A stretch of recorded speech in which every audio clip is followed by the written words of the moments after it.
if you still have a bit of extra time, Yeah, I'd love yeah, to talk about the podcast a little bit, yeah, for sure, man. especially with like how you went on and talked about your mental health and how that's Yeah. impacted the song as well.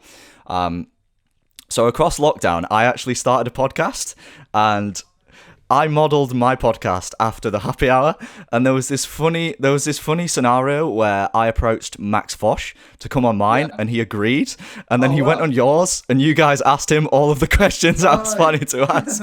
Oh man. Oh It was mate, hilarious. that's nice. It was absolutely hilarious. Yeah. But I modelled it very much on the happy hour, like fun guests and entertainment, but mine was more focused on like a uni twist. Yeah. That's cool. Just because that's what I'm going through at the minute, and it felt Yeah. like the thing that I could explore the most in the most detail. Who would you say that some of your favourite guests have been on the podcast? Yeah, so with the podcast, so like I do I was doing a bit behind the scenes, and now I'm just like the occasional co-host. So it's like Hmm. Jack and Stevie do it all the time, Yeah. and then they have Robbie Knox in quite a lot as well, Hmm. and they're kind of like the main three. And then if they need someone that I'll draft in. So I've been on like a few. I've been on um, one with a YouTuber called Anisan Gid just after he lost his fight to Jake Paul. Yeah, I know him. I've been on.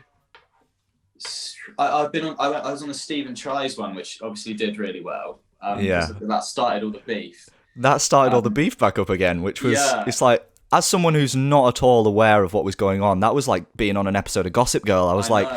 I know. figuring out what's going on. It Yeah, was yeah. a Because bit I of a was rabbit kind of hole. aware of it, but I had no idea like the scale and that people were Yeah. still annoyed about it. So like, what started out as like, oh, I might get a good little clip out of this. Like, it'd be funny to bring it back up. Is like, like, like snowballed into this massive thing. Yeah. But like, I really loved the Stephen Tries one. Just because like he was so funny, like Mhm. even off camera, like just like a lovely guy. I was really nervous for the Anisan Gibb one because I hadn't really done too many before. Yeah, yeah. So I think I was quite quiet on that one. But yeah, like guest wise, like the ones I've been on, Stephen Tries like definitely was my favorite. But ones I've sort of like I've sat in on a few and like taken notes outside. Hmm. And there's this one with Raphael Rowe who has a Netflix series inside toughest like world's toughest prisons, Ah, yeah, I've seen and it. Yeah. that was like an amazing one to listen to. Just the stuff that guy's been through is mental. Yeah.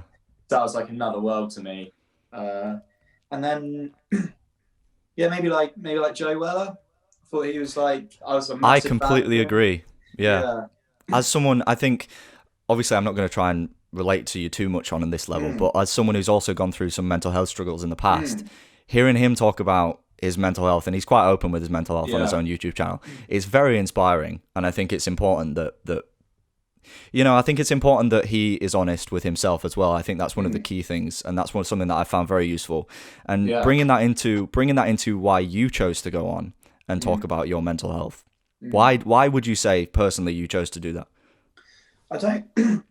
The weird thing was that we that one was like I hadn't actually known. I'd known Jack for a few months. I didn't know Stevie very well. Um, and me and Jack had a heart to heart off camera one time. I think we were driving back from Liverpool, and sort of like Jack on the Jay Weller ones shared like about his mental health, and it seemed to be quite similar to mine. So we were like, oh, maybe we should like talk about this. It could be kind of helpful, um, Hmm. and like also therapeutic. Yeah. And so yeah, it didn't start out as a big thing, but then it turned into this massive segment of the podcast, and I started just like I as soon as I started, it all kind of just came flooding out, like Yeah. and yeah, there was like the motivation behind it. I don't actually remember really. It's like strange looking back on it, but I'm Mm. very glad I did it. It helped me a lot.